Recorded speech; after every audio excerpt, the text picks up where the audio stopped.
Okay, good evening, ladies and gentlemen.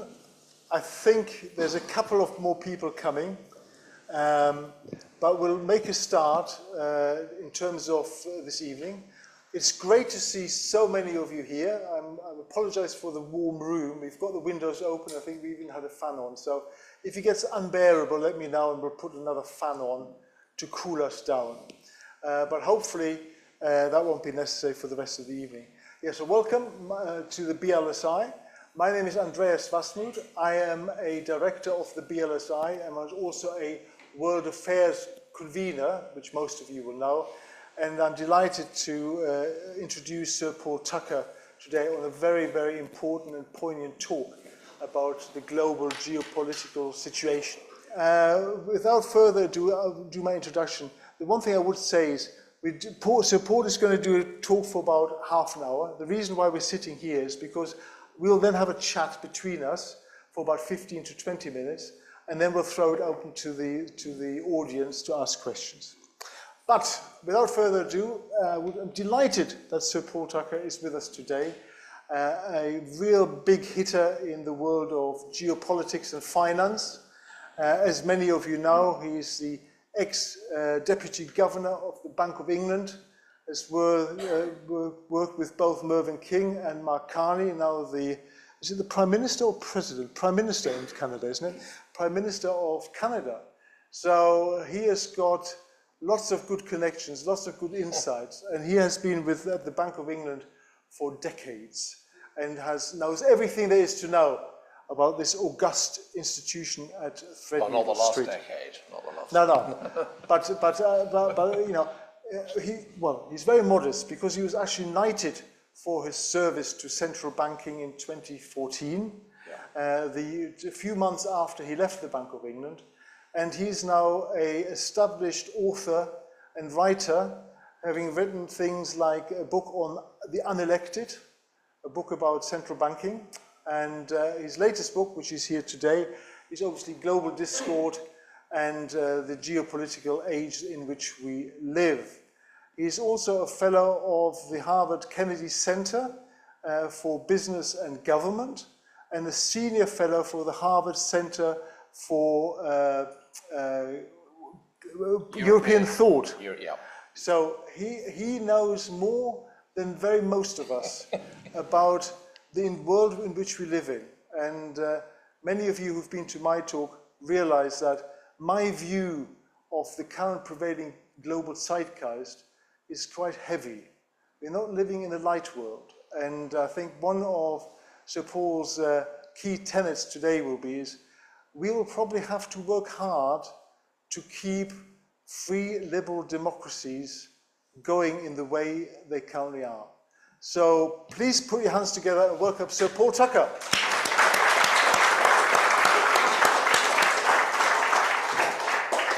Thank you, Andreas. Thank you all for giving up your time this evening. It's very nice to be here.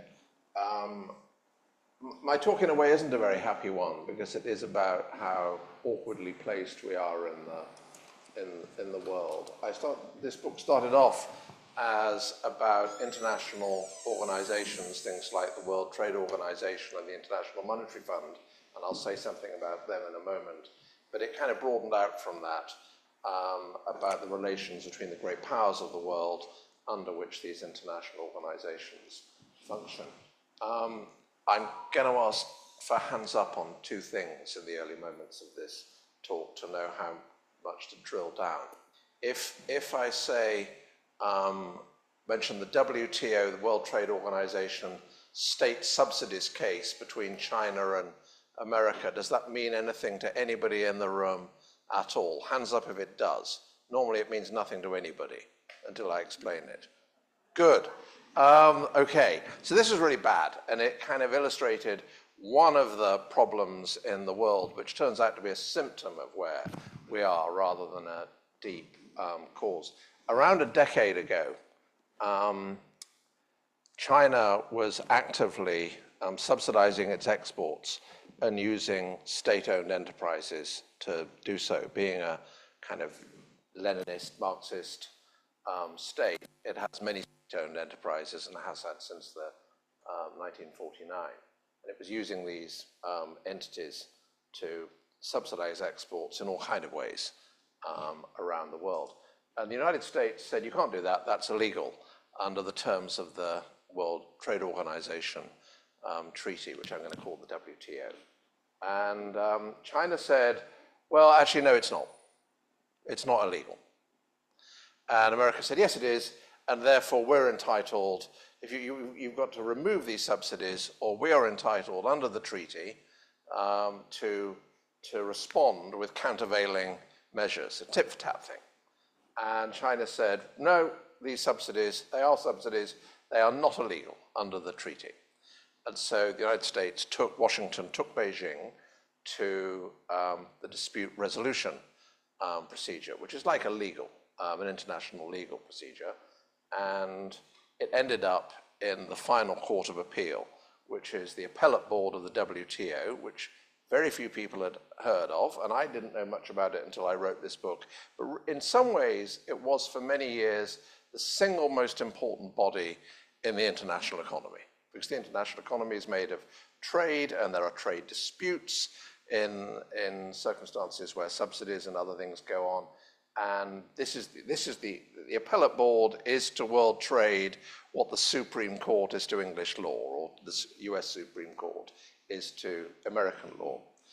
And China won at the appellate board for the peculiar reason that the judges decided that state-owned enterprises were not public bodies within the meaning of the treaty. Now, in my view, that's kind of pretty eccentric for a kind of communist state, or a state that has the form of kind of state control, but that was the final word. Now, in a backward-looking sense, the interesting bit comes next.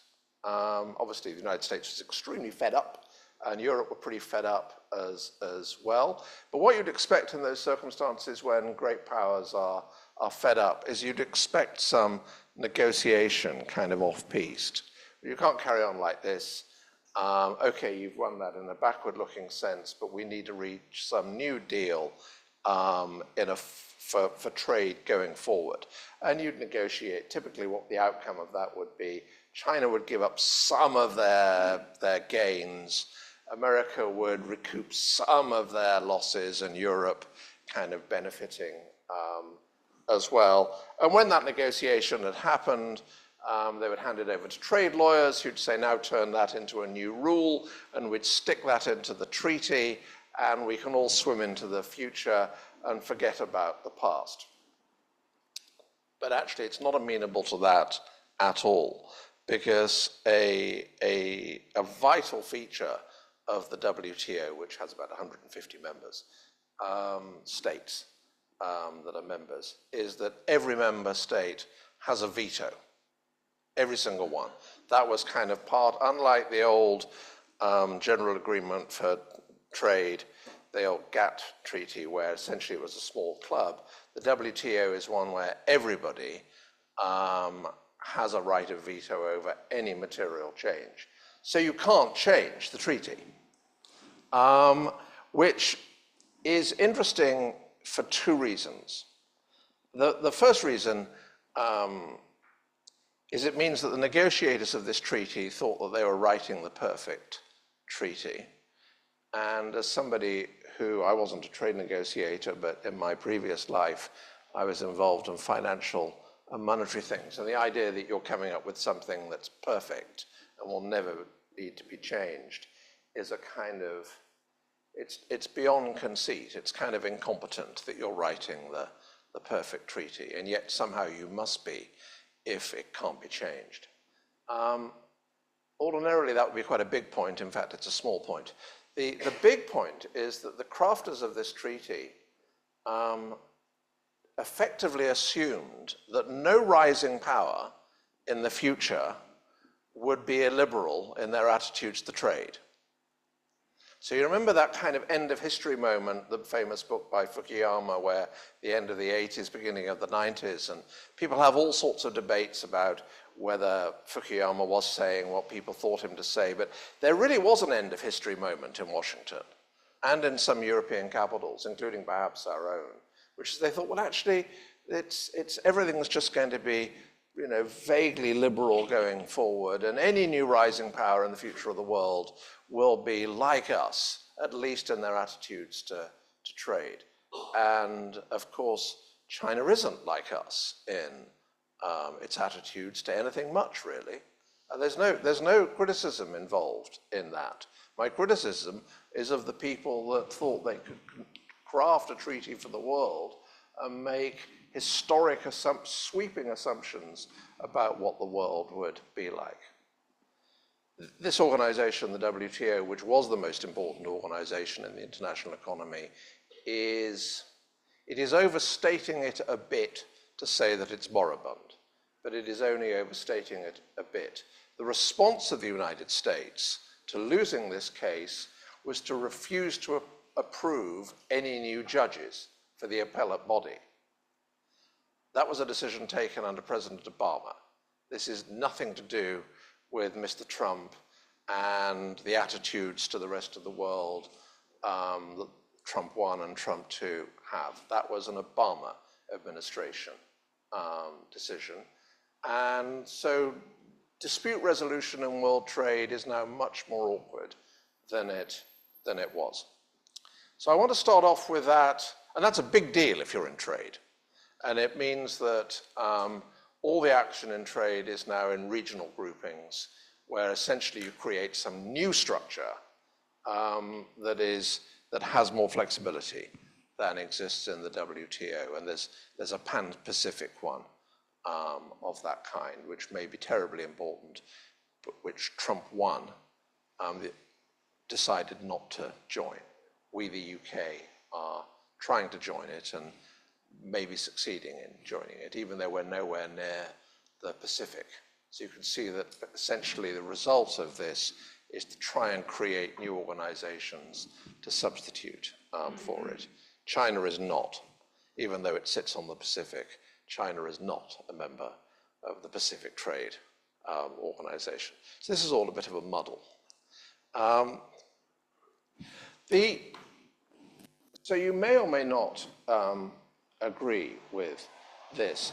And I think my most serious point about this is that the generation after us, we're much of the same age in this room, they're going to find out whether what I'm going to say is true. I think the People's Republic and the West, broadly defined, and I'm actually defining the West to include Japan and South Korea. So by West, I mean something about constitutional democracy rather than people that look like us around this part of the planet. I think that this contest is going to go on for a long time, for decades. I think it could go on for over a century. I've no idea, really. I think the nearest comparator in modern history is the struggle between France and our country in the long 18th century, essentially from 1689 to 1815, in that was everywhere and in everything, and neither side could knock out the other for a very long time, and was deeply ideological, and went on so long that there were periods of rapprochement. There are moments just in the narrow area of trade where London and Paris are trying to reach trade agreements in the middle of the 18th century and fail and find themselves at war with each other in some part of the war, and they go through that cycle endlessly until there's a kind of very big war. If I'm right about this, then China stumbling, as easily it might, won't affect it very much. There are a number of people, particularly financiers, who will say, oh, China's got all sorts of problems at the moment in the way that Japan did in the 1980s, and like Japan, China will stall, and that will be the end of it. And I just don't think that's true. I think it's nothing like the challenge that Washington thought it faced from Japan. Because while Washington was getting excited about the rise of the Japanese economy in the mid-1980s, which as a junior official I remember, Japan was still completely dependent upon the American security umbrella. I mean, over the same period, the United States was pretty fed up with Germany. But Germany was completely dependent upon the American security umbrella, which is very different from being fed up with a country that is building aircraft carriers at a hell of a rate, and why shouldn't they? And if we don't want them to, that's not going to stop them. It matters whether the dispute is ideological, and some people say it's not. Some people say it's like our country and the Second Reich at the beginning of the 19th century, that it's about power and economics, but it isn't really ideological. I don't agree with that. So second hands up. Has anybody heard of Document 9? So I've given versions of this talk around the place quite a lot over the last year or so. I would say about 1% of people have heard of Document 9. And actually, if you take one thing away from this evening, you should Google this Document 9 thing. It's absolutely amazing. It was released, maybe leaked, from the Central Committee of the party in 2013, so not long after Li Dezhi became the leader. It's, speaking as a former bureaucrat, it's a very well composed document. I mean, if you were ordered to say what it says, it then does it very well. And it's basically a diatribe against everything that we stand for. Free markets, basic rights, democracy, free press, and it comprises 7 no's, and it's very articulate the way it says, you shall not, Chinese people, meaning Chinese people everywhere in the world, I suspect, you shall not promote or even really discuss any of these terrible things that have come from the West. And around the same time, she gave a speech saying, more internally directed than externally, saying the final battle, the most important battle, is always ideological. I mean, these are fantastically sophisticated people. They know that this is a battle of ideas, not just a battle of aircraft carriers and of economic might. And we shouldn't doubt, I think, that they don't share our political views, or our views about what political systems should look like.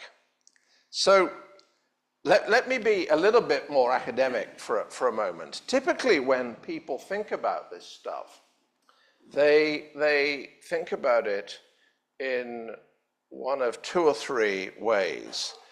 And the first 2, I think, are kind of inadequate.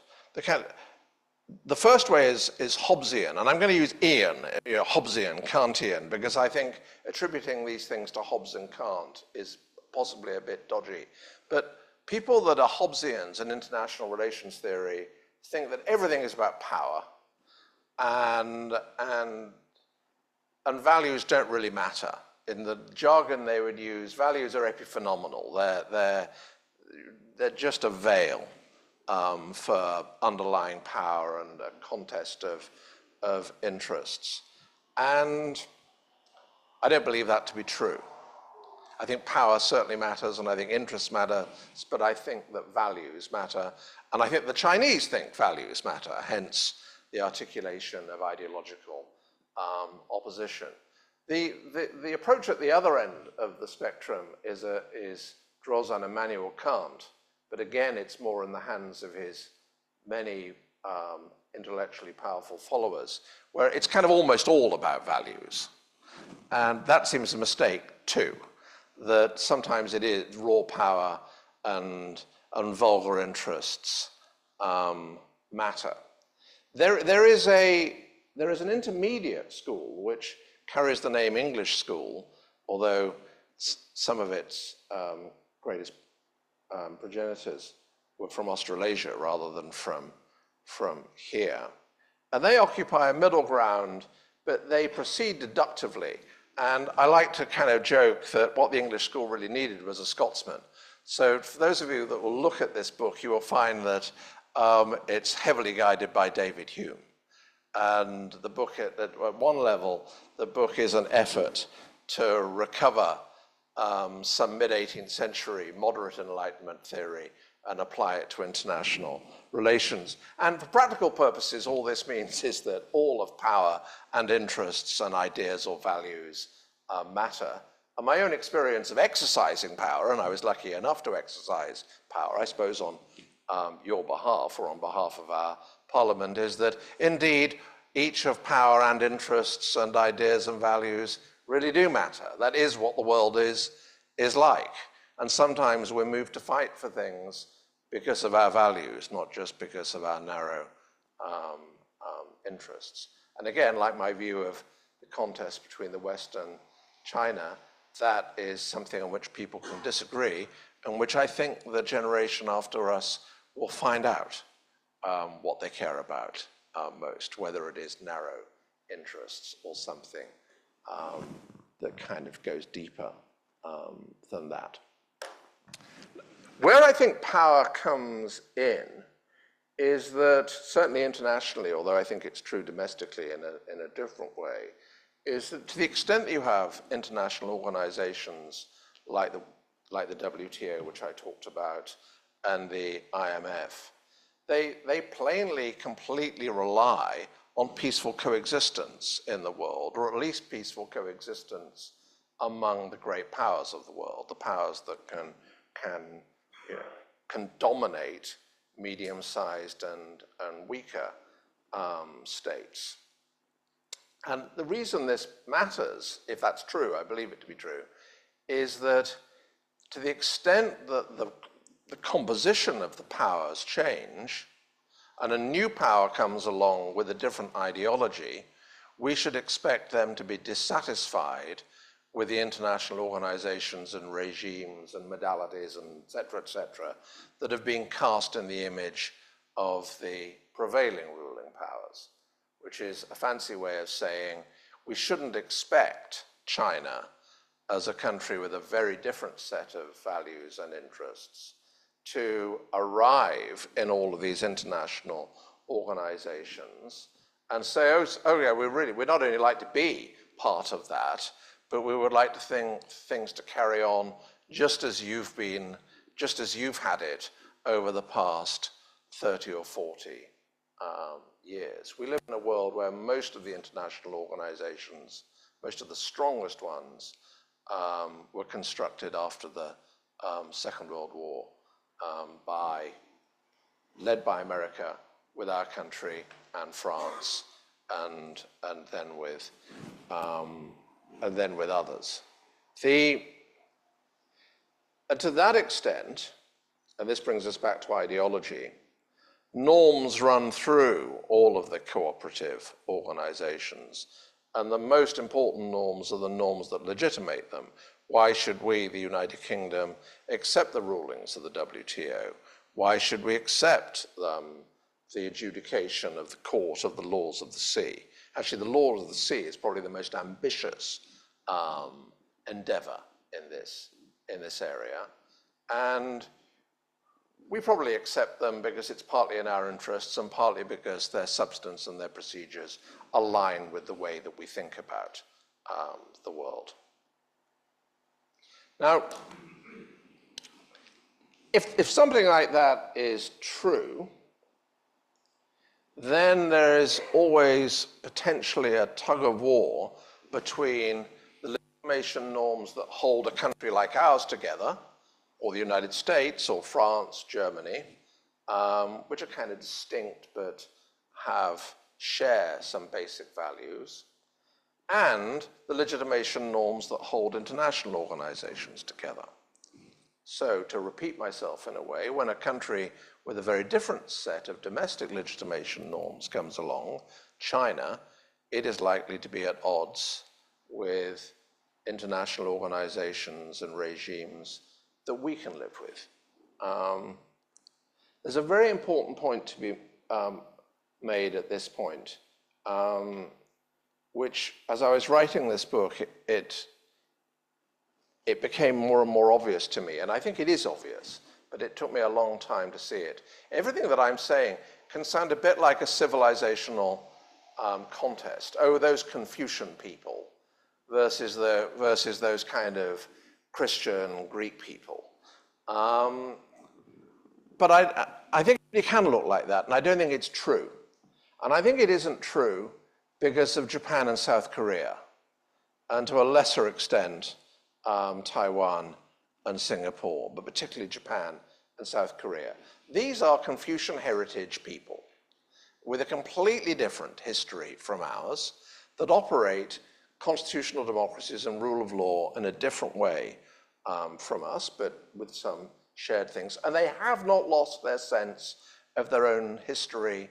They're now alienated from their past by what was imposed upon them after the Second World War and on what they've continued to kind of operate and thrive under over the past, I don't know, 50, 60 years. And in South Korea's case, they only came out of dictatorship into democracy, relatively more recently, 30, 40 years ago. I wish that obvious point had come to me sooner. It's left me feeling, for what it's worth, that these countries are going to be tremendously important for navigating the future. That there are some Confucian heritage constitutional democracies in the world means that constitutional democracy, it's not just that it isn't people that look like us. It's not just for people who think that the past was written by Aristotle and Aquinas.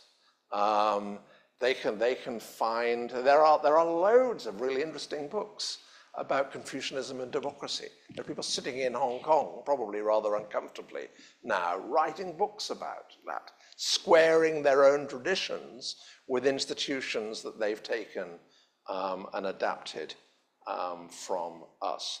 I will end in a moment. I want to say a few, I want to say something, I want to jump to something very practical and then say something about international money.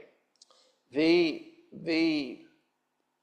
we're to navigate this, it seems to me three things are necessary. One is we need to avoid overdependence on a country, a massive power, with which our world could find itself at war. I would put, very subjective, I say this in the book, I would think there's about a 10% chance of some serious conflict with China over the next 25 years. I regard that as quite a short time. And that's a pretty high probability, I would say. It's raised by the fact that unlike the Soviet Union and Washington, D.C., China has been unwilling to agree de-escalation protocols with Washington. The Soviet Union and Washington developed quite sophisticated, apparently, de-escalation protocols, essentially so that they kind of wouldn't go to war by accident if their planes got in a muddle over the airspace somewhere or other, or ships did likewise. Beijing has been much more reluctant to do that, and these things tend to get reported, but their significance tends to be underplayed. I think that the American military and Chinese military have met again in the last 6 months or so. I think that's gigantic. But avoiding overdependence is, I think, important, but it can tip into protectionism, and that is what we're seeing, and that unquestionably makes the world poorer. The second thing is this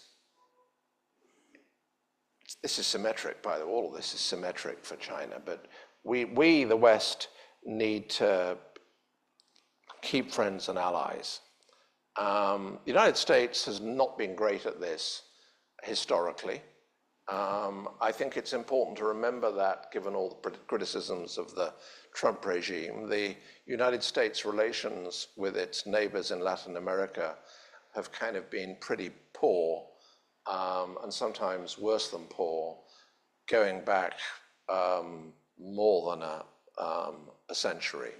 And the silliest thing that I hear, and the most dangerous thing, who cares that it's silly, the most dangerous thing I hear occasionally in America is that, well, yeah, there's this contest with China, and this is something which we can do on our own. And I think that may be true, but it's not certainly true. And if China were to continue to grow at anything like its current rate, it's going to be massively bigger as an economy than the United States in another 25 years' time, in which case America will realize then that it needs friends. And so that's something that it ought to anticipate. I think the West ought to plan on China being a great success. I think China ought to plan on the West being a great success and it not being a great success. I think those are the prudent assumptions each should make. And then the third one is don't make unforced policy mistakes. And that is obviously not advice that governments anywhere are very good at taking. I'll say one final thing about money, because the dollar has become topical again. And the underlying point here is that it's in prolonged peacetime, silos inevitably develop in government. You can operate trade policy separately from what I did, monetary policy and financial policy, and you can operate both separately from security policy, and you really don't need to know the people in the other parts of government, and everyone has their own networks and journalistic contacts and think tanks and so on. And that's, I think that's not true. That's not a safe way to proceed in the world that we're in. It is unquestionably the case that being the issuer of the world's major currency, the world's leading reserve currency, which used to be sterling and is now for a long time being the dollar, makes it cheaper to be the hegemon. But it is also the case that being the security, the security hegemon encourages people to use your currency. There is a fantastic story around this in the 1970s. In the early 1970s, the Bretton Woods regime fell apart. Doesn't matter what that was. It was, some of you will remember it. It was loosely, in the background, a gold standard. So this was a profound moment because it meant for the first time in around 300 years, the world was moving away from a commodity standard. And no one had any idea whether inflation could be kept low or tolerably low in a world without something like the gold standard. And in fact, it turned out it was very hard to do that.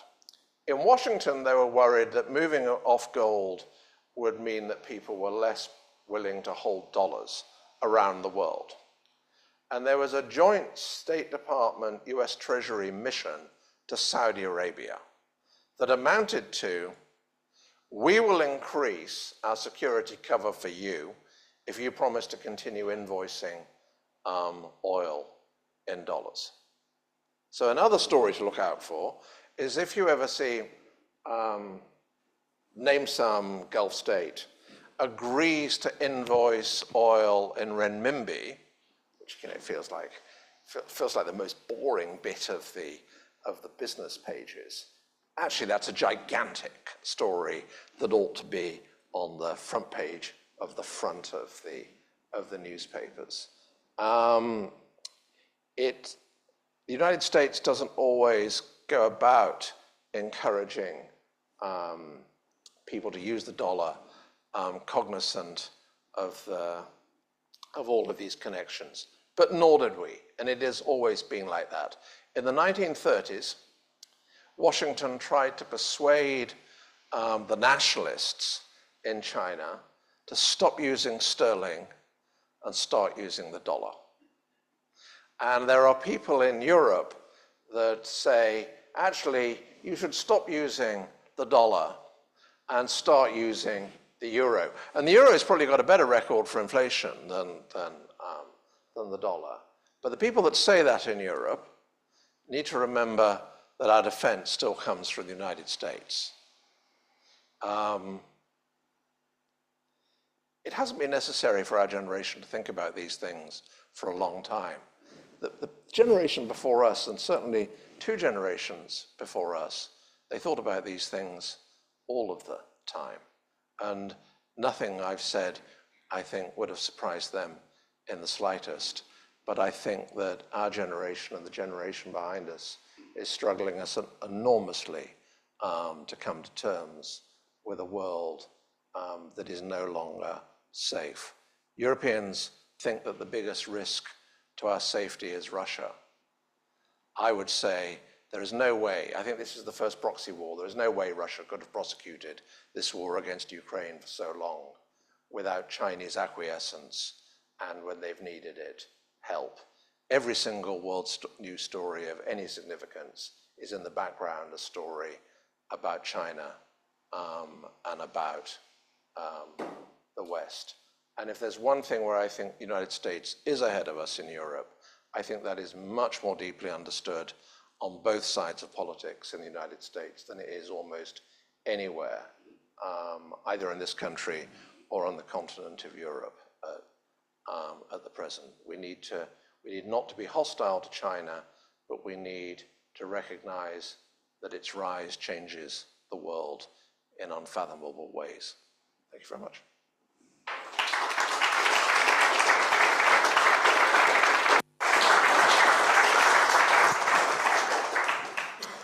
Thank you very much indeed, Paul. That was quite a canter through global geopolitics and finance. Thank you very much. One of the things that you mention in your book is about values. And you talked about Hobbesian, Kantian, and Grotian values, which are all philosophical value sets from the West. What about with the rise of China and Southeast Asia in general? How would we be able to blend values with Confucian, Taoist, and Buddhist values that would actually drive a different type of interaction between East and West? So the way this manifests itself in debates in East Asia is about Confucian approaches to human rights. And I mean, there are really interesting stuff out of Japan and Hong Kong on that. But the approach of the regime in Beijing is basic rights, not, even the most basic rights, is a kind of Western thing and not something that should be imposed on them. That you can see that in Xinjiang province with the Uyghur people and others, and it's none of our business to say anything about that, and we can do nothing about that. No. It is really important to face up to the fact, nor can the United States. The United States is not about to march in to East and Central Asia and say, start behaving differently here. And I don't just mean the current administration, I mean the United States at any time over the past 50 years. A slide that I missed out, but in some senses is the most important, but I thought it might come up, is it is easier to cooperate with people with whom you share more and fear less. That the world, it seems to me, to be inevitably, from any particular country's point of view, a series of concentric circles. In a sense, what a state is we think we can cooperate with each other for more or less everything. We can cooperate more with some states than we can with others. States that you fear, you don't cooperate much with because they may hurt you. Yeah. You don't have to completely approve of them either. If you go back to the 50s, 60s, and 70s, there was an awful lot in the United States that political leaders in Europe deplored. Essentially the segregation that still existed then. But we never felt threatened ourselves by them. Let me ask you a different question then, because I think what is interesting is document 9, right? Reminded me of Mao Zedong's little red book, very abridged version thereof. And I think, that is clearly about reacting against Western ideology, freedom, neoliberalism, capitalism, etc., etc., etc. So, coming back to my original question, is there an opportunity at a global level not to work at an ideology level, whether it's communism, Leninism, capitalism, etc., neoliberalism? Is there something that we can do something at looking at shared values? So we're looking at the Chinese values of benevolence and compassion in Buddhism and things like that, rather than, and then blending that with the individualistic values that seem to be more prevalent in the West. Is there some common ground at that bedrock of values that is prior to ideologies? I am not optimistic about this. At roughly the same time as Document 9 came out, another top Chinese official gave an important speech, which essentially said, the party stands above the state, the party is the law. So the ideas of the rule of law are kind of alien to the party where the party is at the moment. And so my answer to your question is that I think we've made a great mistake in proselytizing our system around the world and trying to impose our system on the world. That's quite a controversial thing to say. I think we need to make our system work well at home and avoid the resentment that we have sowed around the world. And actually, of course, it's proving quite hard to make our political system work well at home. Harder in the United States, perhaps, than it is here on the continent of Europe.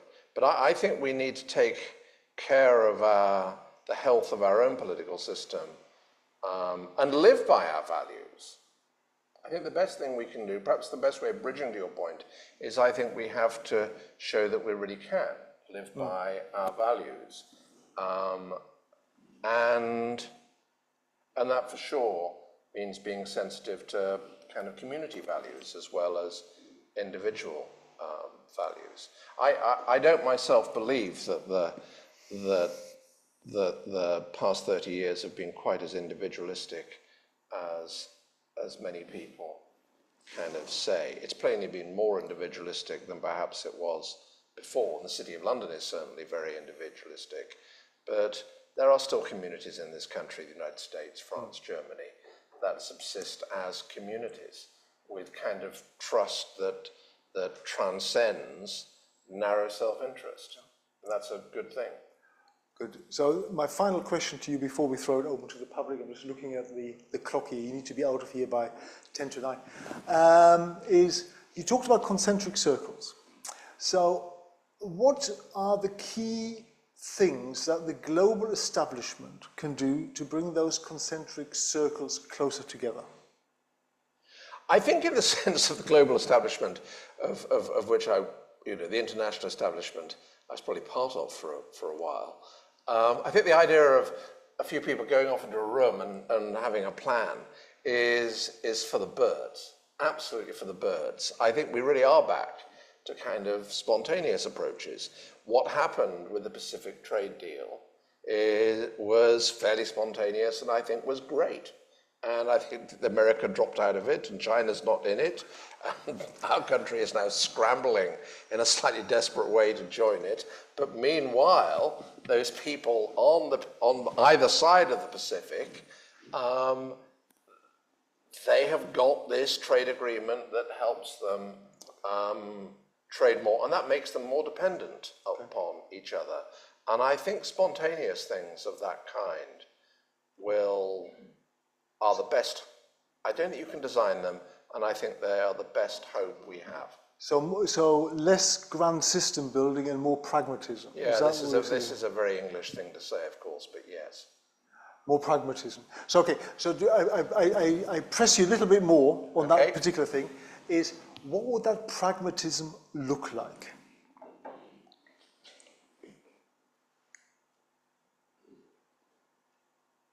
Well, I think this will depend upon what the great powers do and how far they cut trade with each other. I mean, one possible outcome is that you will get blocks.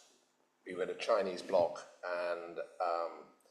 and if you like, an American bloc or an American bloc or a European bloc. And I do think that something that it hinted at in the book, but it's not in the book, I do think that Europe's alienation from the current United States government is incredibly important if Europe does become a hard power again. I think that will be epoch changing. And I think that is more likely or not over, say, 30 or 40 or 50 years. And it will mean massive changes in Europe. But if it were to occur, then Europe will not follow the United States quite as much as it has since 1939. And presumably, Monsieur Trump was a catalyst in this. Well, I mean, I think he's pushed something harder that previous American presidents were very keen on, which was, so forget about Mr. Trump. I mean, something that when I first went to Harvard over a decade ago, what I was struck by was how, compared with London, the whole of the world was being talked about all at once. And I realized how incredibly stretched the United States was. It must have been like being in London in 1860 or 1870. And a great power rises in the East, and they're still paying for the defense of the Europeans. I think it's perfectly natural for them to say, we'd like you to pay more, please. I mean, there's a literature about, which I think is desperately misleading, about different types of capitalism. And it says, oh, look, lovely Scandinavian countries and Western European countries, we have welfare states, and the United States doesn't to anything like the same extent.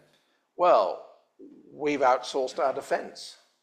So we've got a bit more capacity for welfare spending than they do.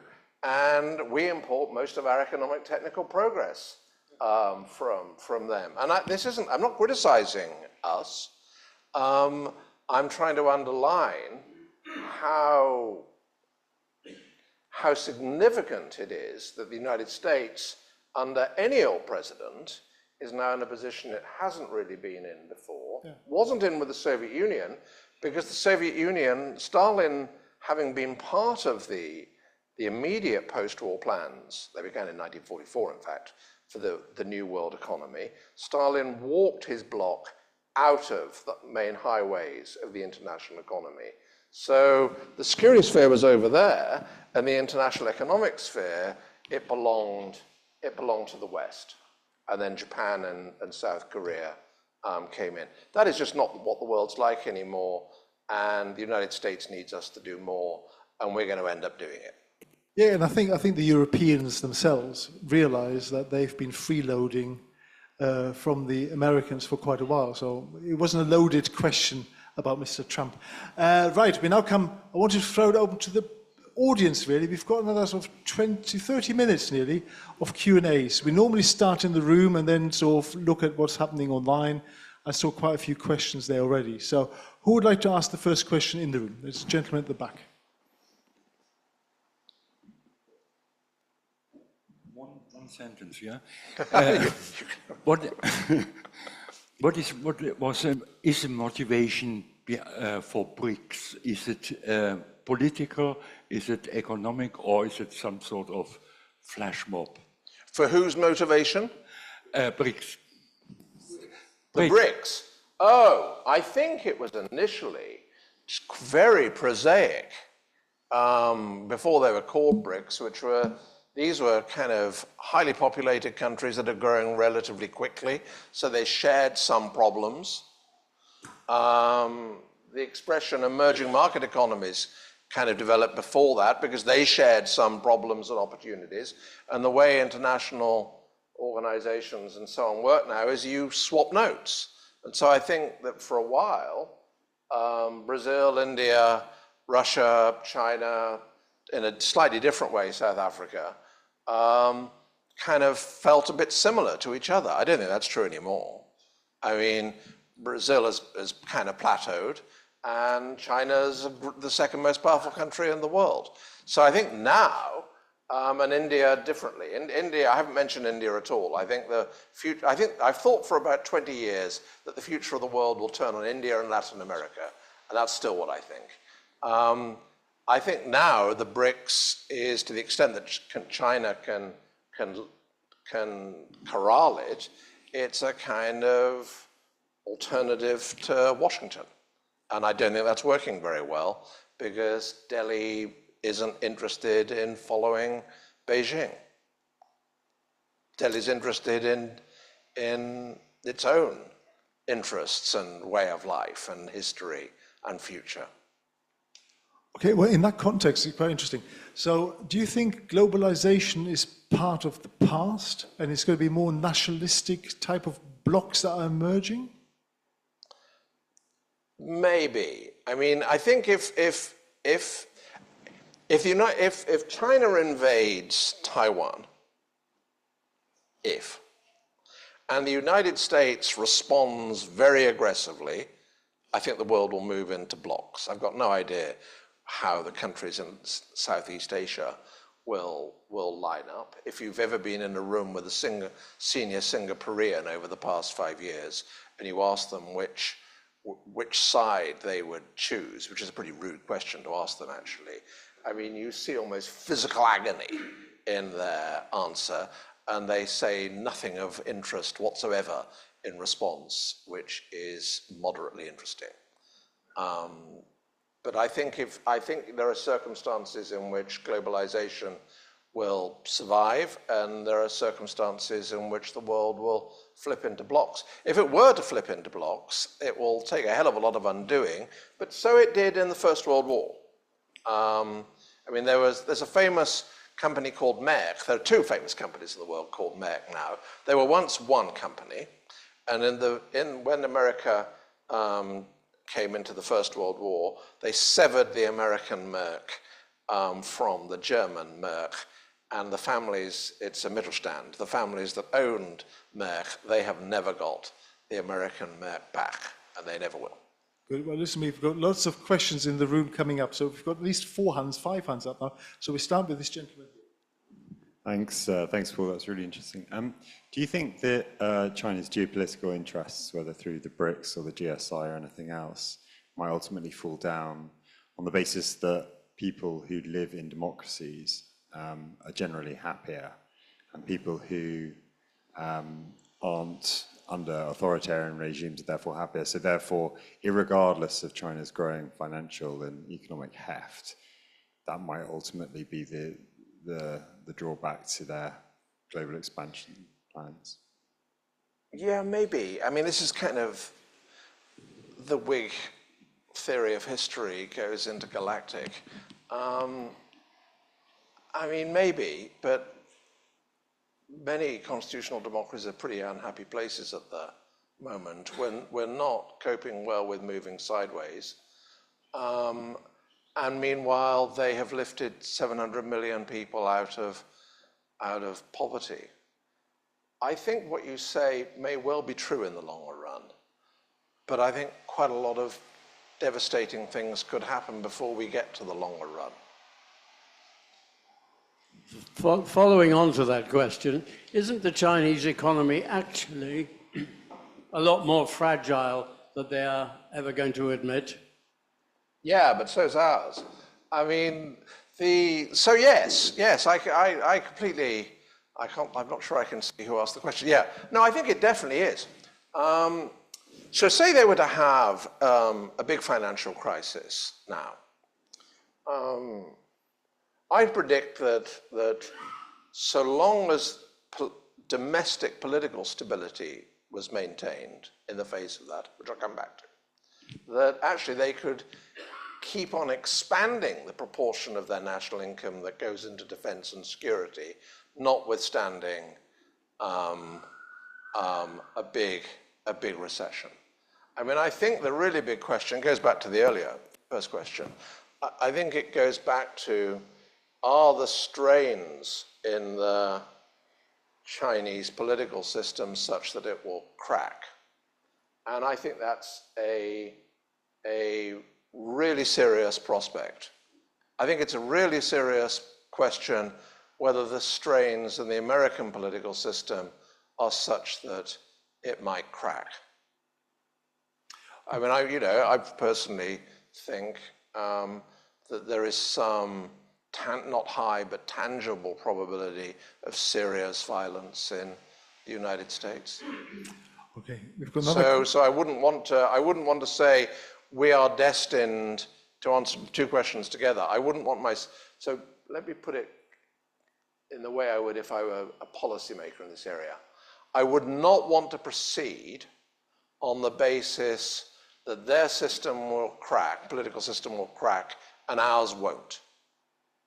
I think the strength of democracy is that ours could reassert itself within 4 years. Unfortunately, the people online won't be able to hear you without the microphone. So I think that's true, but I think we know more about. And look, these books are all underlyingly about democracy, and that's where my commitment is. But we have to face up to the fact that we know more about the history of feudalism than we know more about the history of democracy. Well, nobody's asked the question yet whether democracy is the best form of governance. That's maybe for someone else in the room. It is. But there's this gentleman here. Thank you very much. I was quickly flicking through, looking under risk and resilience in the index, and because what actually happens is something you didn't expect, be it a pandemic, be it global warming, be it something else. Yes. And I guess the question for me is which systems are more resilient? And William Hague always says the great advantage of democracy is it's a peaceful way of transferring power. Yes. And so China and many of the autocratic regimes have a history of a little civil war when these things happen. Yes. So I wondered what, you've described a linear process. How do you figure risk and resilience into that? No, I think that's true. I think what you say is true, and I think it goes back to a way of thinking about legitimacy. One of the brilliant things about democracy is that it separates how we feel about the government of the day from how we feel about the system of government. That is manifestly not true in China. How you feel about the system is how you feel about the party. You can't say, I'm really fed up with the party, but the system's fine. Whereas here, you can say, well, I'm really fed up with this government, I'm going to vote them out, but the system's okay. That's a point which is absolutely central to my first book. But there is, I think that point is the dominant point, but there is something else which actually features in a book I'm currently writing, which is that, and we've seen this in our country, the flip side is that the leading politicians in a democracy don't have strong incentives to defend the system to the public. Their incentives are all about getting themselves and their own party re-elected. I mean, when we have seen violations of norms, our political norms in this country over the past decade or so, and those occurred because the politicians in question plainly weren't incentivized strongly enough to defend the system, because their incentives were overwhelmingly around their own and their party's interests. And I think this is symmetric across the parties, by the way. And the same is true in the United States now, where the system is creaking much more than here. And the creaks didn't begin with the election of Mr. Trump. So I think that I feel very strongly that democracy, or liberal democracy, is the best system of government, essentially because it allows us each to resist within the rules of the game. And I think the triumph of the West is essentially an expansion of who can resist within the law. I mean, I sometimes cry when I vote. No, I'm serious. And I did when I was in office, I wondered, when I was a policy holder, power holder, I wasn't at all sure that I should be allowed to vote, given that I had so much unelected power. And there are certain American generals that in the past have said they weren't convinced that they should vote. But we don't spend very much time thinking about these things. And this country is casual about power. Okay, we And just the United States is a bit too. yeah, we probably need to move on, but just as a spoiler alert, I think your next book's working title is Hanging On. And by that, It is at by the hanging moment. on, he means liberal democracy. Okay, this lady here. At the end of your talk, you talked about a strong European bloc. What do you foresee is going to propel Europe to become stronger again and you know, be Yeah. able to exist in a world whereby maybe China or America are feuding I and think failing?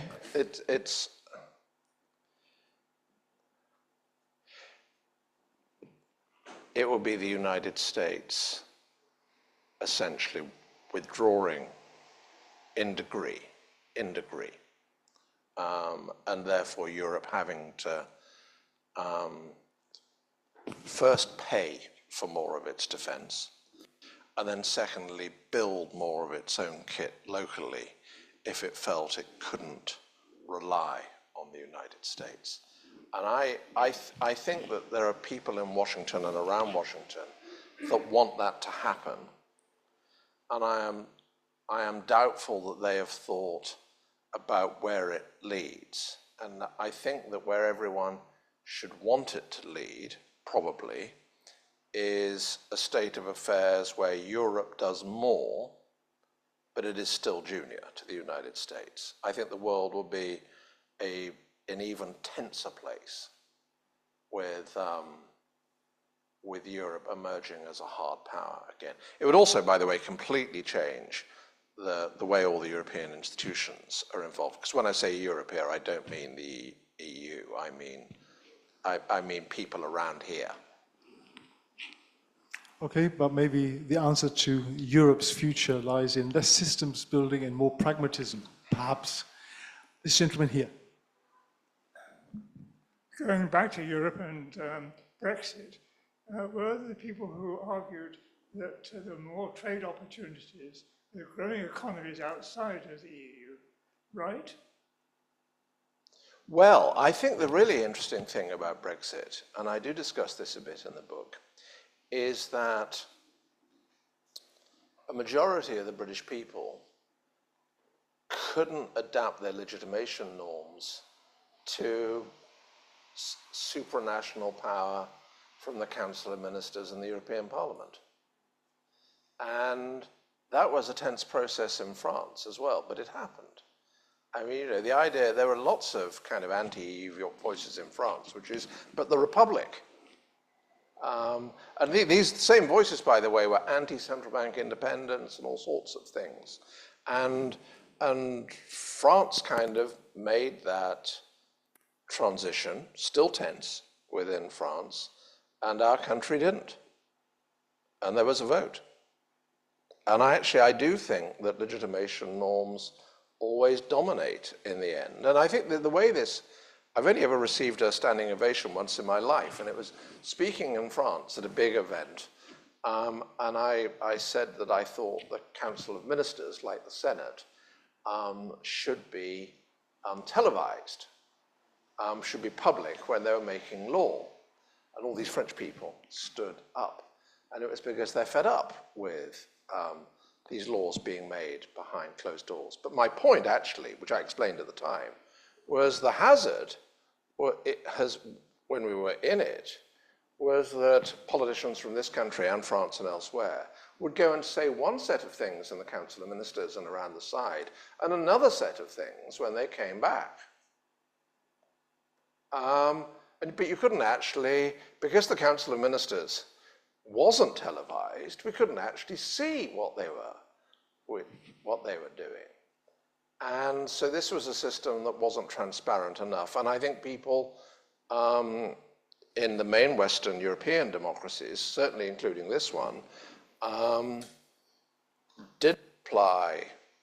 didn't take seriously the risk of the public eventually being alienated by this. Now, of course, it had loads of other sources as well. But when people feel disappointed by, you know, the prospects for their children and grandchildren and so on, they start looking about the system where the decisions are being made. I mean, of course, there's a cost in trade. I Well, don't. just bearing in mind the time, Paul, there's a few questions online that are coming up, which I Okay. think we need to cover. One is, what role does the Bilderberg meeting play in shaping global agendas and policy? What role does the Oh, Bilderberg God. meeting play in shaping global agendas and policy in democratic systems, and how much leverage does it have? Well, I in think doing that so? I don't think we should pass a law banning Bilderberg. I don't plan. I've never been invited, but if I had been, I wouldn't have gone. For what it's worth, I never went to the WEF. By Eddie George, who is the greatest Bank of England governor in the last 100 years, he never went. But I think you should. I'm not in favour of passing laws to these people. I think against them. I think lots of people that have occupied great positions of power have been kind of careless about how things look, and I think we're kind of paying the price for that. I don't believe that these places are, these gatherings are a great conspiracy of any kind. Okay. I mean, you can see what people are thinking and saying to each other in the Wall Street Journal and the FT and online from the Harvard Center for European Studies. I mean, it's so I wouldn't ban them, but I wouldn't applaud them. Okay. Trevor says, you obviously see huge differences between ideologies of China and the West. I think that's basically wrong, but do you see any possibility of the different ideologies you see approaching one another in the future? I think there is I think if you were to compare Confucianism with Western traditions, you can find points of contact. I think if you try to reconcile the ideology of the party with our way of life, I think you will struggle to find connections. I mean, I lived in Hong Kong in late 1987 and early 1988, and that made me interested in that part of the world. In 1989, when the wall came down, for me, by far the most significant thing in that year at the time was Tiananmen Square, which was, you remember what happened? The slightly more moderate leader was left wandering around that square and was then under house arrest for decades. The great liberalizer of the Chinese economy gave the orders to put down. This is Peter Liu on stilts, with the world's television cameras running, which didn't exist when Peter Liu happened here, which was a decisive moment kind of in our history. So the liberalizing leader put the party first. And of course, it makes what happened in the Soviet Union really interesting. And of course, the lesson reached by the party elders in Beijing was that they shouldn't be so casual. Now, we could disagree about that, but I think this isn't about Chinese people or about Chinese history over the past kind of 3,000 years, although I think there are some differences in Kim-based governance for a long time over kind of corporate-based governance in our towns and so on in the 12th century onwards. But ultimately, it's about a Leninist party. Okay. Trevor hasn't given up yet. He comes up with, but the system of what we call democracy does not work because it's not democratic. Well, that would take some wider debate. I think it's done pretty well, actually. I think the expansion of the franchise, which came about in very different ways in the US, here, and France, to name the kind of three kind of routes into liberal democracy, I think the expansion of the franchise is kind of one of the most remarkable things. And, if you think about what happened here, there are no group rights for trade unionists and others until the franchise is expanded in 1867, until there is anonymous voting under the legislation in 1880, when you didn't have to reveal which way you were voting, and your landowner could see which way you were voting. I mean, just reading Felix Holt by George Eliot, which is about the election that follows the first Reform Act, gives you a tiny flavor of how significant that kind of path was. So I think, Trevor, you and I would probably, the bottom of my book is, actually, in the next one I'm writing, is we have to be very clear about what we're prepared to fight for. I'm too old to be any use, but I'd fight for democracy. Okay, well, I think Trevor's got another comment online, but I think we'll move swiftly back into the room. But the great thing about the liberal part of democracy is you're allowed to hold that view, Trevor. You try doing that in the People's Republic. Okay, we've got room for 2 more questions in the room, and the gentlemen have already announced themselves. So we'll do that, and then we'll draw things to a conclusion.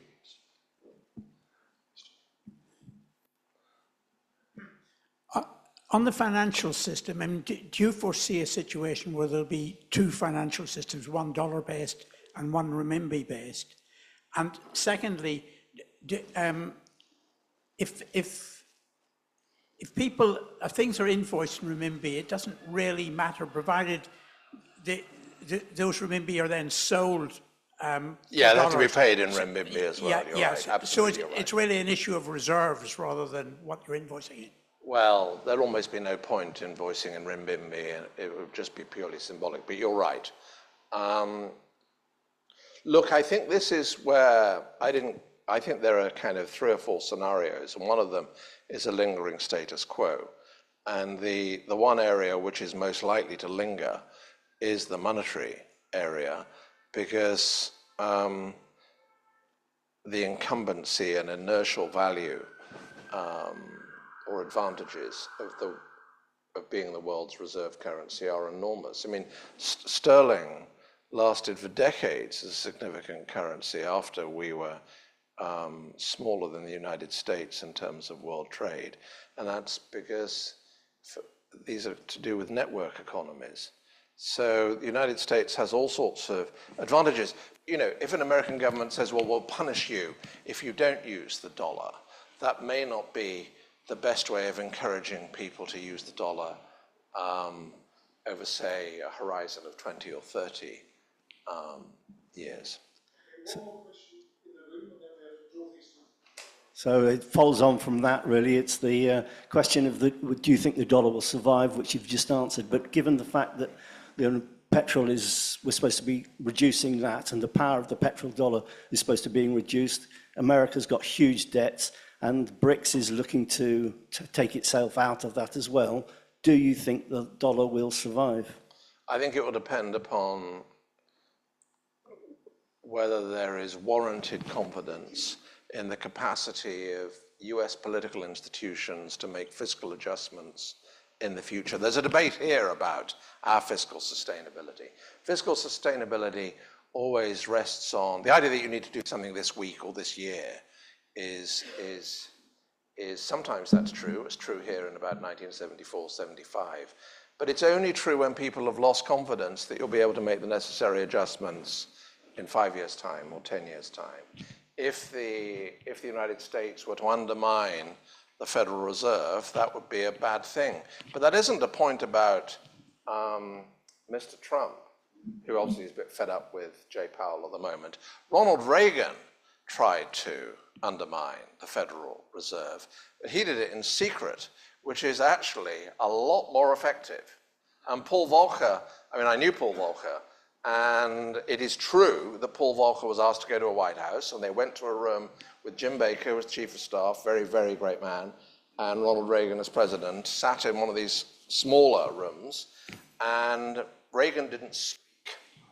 And Baker put Volcker under a lot of pressure to ease up, and Volcker got up and he walked out of the room. 10 years before that, Nixon absolutely suborned Arthur Burns, who was a serious Chicago economists. So this, this comes round, and it depends upon the character of the man or woman who is holding that job. But yeah, that for sure, that matters to whether a long time ago, as a middle-ranking official, I used to have to give advice to the Treasury on whether it held its foreign exchange reserves, what the split was between dollars and euros and yen. And there are circumstances where you say, well, maybe a few US dollars and maybe a few more euros. So yes, these things they will have an effect around the world. And I think what Washington hasn't yet got on either side is that the stakes are higher than they have been for decades. We're living in a world where the people that occupy the biggest political positions need to be of supremely high quality. And we haven't, that was last true about 80 years ago. And we were very lucky. Well, on that positive note, we need to draw things to a conclusion. But there's many questions online still not to be answered. So what I might do is send you the questions in the post or by email, and then you can decide whether they're cut off all my worthwhile. email addresses tonight or something. Yeah. No, I won't. So, I mean, this has been a real tour de force, and it's been a fantastic evening, not just for your presentation of the slides and details of your book, but also the interaction and discussion that ensued afterwards. So can you please join me in welcoming and thanking Sir Paul Tucker for an excellent evening. Thank you very much. Thank you very much. Thank you.